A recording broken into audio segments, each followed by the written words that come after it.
దొంగలు దొంగలు కలిసి ఊళ్ళు పంచుకుంటున్నట్లు కూటమి నాయకులు కూకొని నాకింత నీకింత అని పంచుకు తింటున్నారని అంటున్నారు కార్ము వెంకటరెడ్డి. అన్నా ఏటన్నా మ్యాటర్? ఈ రోజు పవన్ కళ్యాణ్ గారు అయ్యా కాపులకు కాపనేస్తే ఇమ్మని అడగడు. ఆయన ఎందుకు అడుగుతారు? అయ్యా విద్యార్థులకు ఫీజు రింబర్స్మెంట్ ఎందుకు ఇవ్వట్లేదని అడగట్లా. ఆయనకేం పని అన్న అడగటానికి? ఆయనకి ఇంకేం పనులు ఉండవా? అయ్యా పిల్లలకు మంచి భోజనం ఇమ్మని అడగడు. అది లోకేష్ అని చూసుకుంటాడు కదా, పవనానికి ఏంటి సంబంధం? అయ్యా ఆరోగ్యశ్రీ బకాయిలు ఇమ్మని అడగడు. అది ఆరోగ్య శాఖ మంత్రి చూసుకుంటాడు.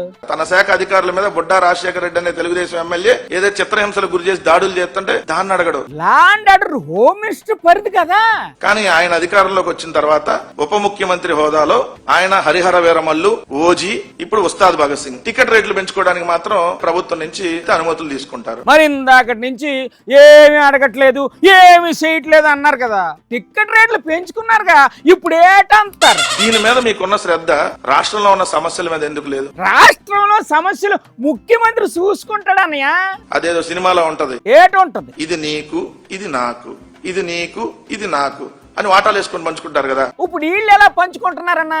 ఇదిగో ఇది హెరిటేజ్ కి, ఇది సంగం డైరీకి, ఇది విఎస్ఆర్ వెంచర్స్ కి, ఇది గీతం కి, ఇది ఉస్తాద్ భగత్ సింగ్ కి. మొత్తానికి ప్రజలకి కూటమి పాన్ ఇండియా బొమ్మ చూపిస్తుంది అన్నమాట.